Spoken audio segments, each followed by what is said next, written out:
Hey guys, I'm going to show you how easy it is to take your TM7 bowl apart.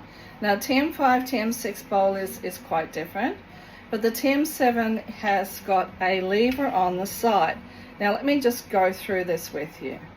Okay, so on the side down here you can see you have a lever, and what we're going to do is push that lever to one side, and that enables me to take the insert out. And I'm just going to pop my bowl aside, the outside part aside, because I actually don't need that. And now you can see the blades just lift out. Now why I've done this is because I've just done some psyllium husks and almond meal into making into bread rolls.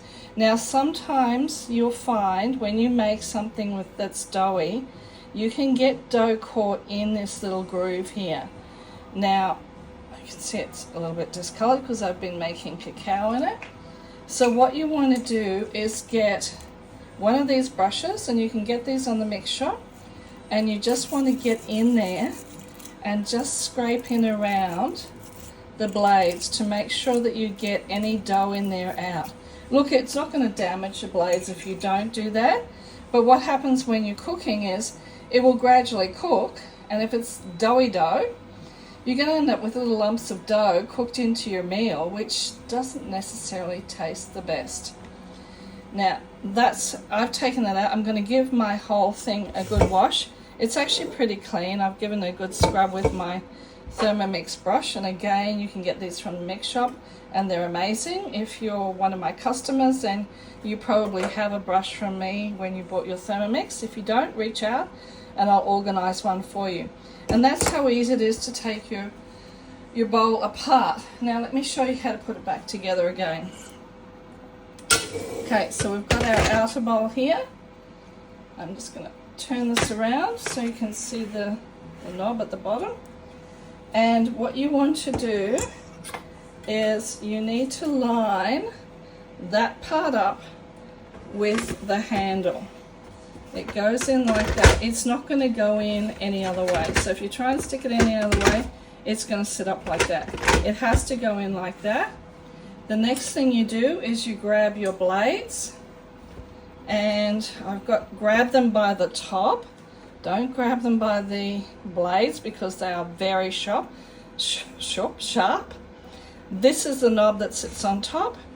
We're just going to pop that down into the bottom and wiggle it around. Now you can see it's actually flush in there. Then you want to slide this slide across again. Now some people do miss that step. The best way to check that you've locked the blades in is to grab them again by the knob on top and give that a good tug. If it comes loose, you haven't locked them in properly. What happens if you don't lock it in properly? Well, you can potentially find in doing something that they might pop out a little bit, and then you're going to leak liquid down into your Thermomix machine itself, and that's not really fun to have to fix and could cost you some money. So easy peasy. Here's another little tip. If you have got your bowl apart, and particularly if you've got people in your family who like to help but don't necessarily listen to instructions, I do know some people who have actually come in and hubby or kids have, let me go over here, they've put the bowl on like that, and yeah, it sits in, and then they've put stuff inside it. Now you can see quite plainly there's no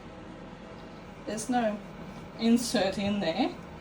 I mean, it's not hard to tell, there's nothing in there, but if you're not familiar with the Thermomix, it's easy to do. So here's your top tip. If the bowl is out, turn that part upside down and tell everyone in your family that if it's like that, if it's upside down, do not use it because it hasn't got the other insert bowl inside. Hope those handy little tips help. Have an awesome day.